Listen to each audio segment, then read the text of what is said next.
আমি আল্লাহর মসজিদের মধ্যে বান্দা আমি আল্লাহর ভয়ে একমাত্র দাঁড়াইয়া কত সুন্দর করে রুকু করলো, রুকু করার পর সেজদার মধ্যে কি আমার বান্দা আমি আল্লাহকে মাথা নত করে দিল।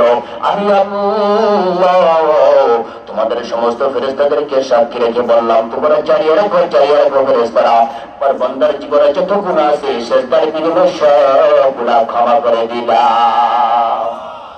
সুবহানাল্লাহ।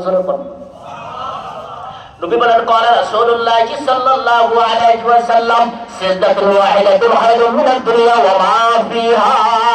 বান্দার একটা সেজদার দাম কতদার সম্মান কত আমি আপনি জানি না। বান্দা যখন একটা সেজদা দিবে আমার আল্লাহ তাআলা নবী বলতেছেন, ও বান্দা আপনি জানেন না, আমার উম্মতরা আপনি জানেন না, একটা সেজদার দাম হলো সেজদাতুন খায়রুম মিনাদ দুনিয়া ওয়া সেজদাতুন ওয়াহিদাতুন খায়রুম মিনাদ দুনিয়া ওয়া মা ফিহা।